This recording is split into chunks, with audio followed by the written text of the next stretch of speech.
Heyo everybody, Haku here with my 91 Days Episode 3 review. And starting off this one, of course, I'll just jump straight into it. And starting off this one, we do have a flashback to where we ended last time with Vano taking Serpente into the graveyard. And then also we see Angelo going to visit Corteo, and flash again to when he kills Vano, or when Angelo kills Vano, being more specific. So then we get the opening, which is still just amazing. I love this opening so much. It's so just emotional and has a really heavy feel. The action is done really well. Love it. So now we're on day 3, where the footfall leads. Yeah, that's what this one was.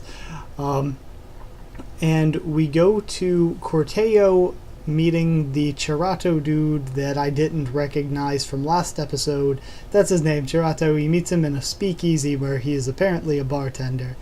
And yeah, why do I not remember that guy from before last episode? Either way, whatever. And pretty much he's just trying to gather information from the guy by saying Angelo's been sent to kill him by Nero, that they think he had something to do with Vano's death. They need to find Serpente's body. So then we're introduced to Don Orco finally, and Fango shows up talking about the hit. Fango is still the best. I freaking love him so much. He's hilarious. And also we find out that none of the Orcos have seen Serpente either. So Serpente, we find out, is actually dead because Chirato spills his guts to Corteo, and Angelo shows up, and we find out that he sold Serpente's body after the murder to Scusa, who, if you don't remember, was the Federal Bureau chief guy. So they sold him to him, and Scusa's actually trying to use the body to blackmail the Venettis, because, you know, that's going to look bad if they killed one of the Orcos, and also it's going to look bad to the Galacias as well, because they want to try to keep peace between the two. So Fango sees and chases after Nero, and of course Chirato takes Corteo and Angelo and them to try to find Serpente's body, and they enter this old abandoned building where Scusa keeps stuff like this. Yeah, that was it. And then we see Ronaldo, Vince, some other guy whose name I don't remember that we hadn't seen, and I think his name is Frate, is the brother of Nero, or maybe Nero's just calling him Frate because I'm pretty sure that means brother in Italian, or it's just sort of uncreative naming, one of the two.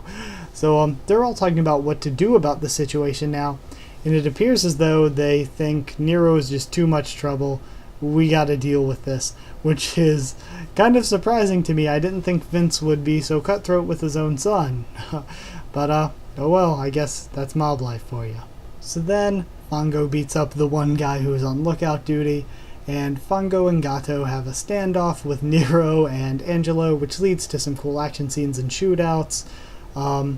Yeah, Angelo and Nero run away, and then Gato and Fango have Serpente's body now, so they plan to use it to bring to the Orcos and start a mob war. So that's gonna be a pretty interesting development. And Scusa finds that the body is missing. We find out that Nero and Angelo are going to be skipping town together, and I think each one thinks that they're setting up the other, and each one is weary of the other. But they're both going to be leaving town for a bit, and we have Vano's funeral, which was really crazy. The music was so good. Like, I really thought it was a pretty beautiful scene. And then we actually have them being Angelo and Nero, we actually have them leaving, and we find out that a hit has been placed on them. So I think that, as usual, the animation and music was amazing, and the story was exciting, and it was detailed as well. I really liked pretty much everything about the episode, but I will say it was a lot calmer than the last two, a lot less extreme, a lot less happened. But it was still great. We still got so much action and stuff, and it's definitely at least worthy of 8.5 lasagnas with not enough butter out of 10. So yeah, this was a pretty quick one, and hope you enjoyed it. So like if you did like the video, comment down there, tell me what you thought of the episode and what you thought of my thoughts on it. Subscribe for more 91 Days, Fukigen no Mononoke-en, Taboo Tattoo, and a bunch more. And follow on Twitter if you want as well, because I'll try to keep you updated there when I post anything or push anything back. Thank you one last time for watching, and I'll see you all next time.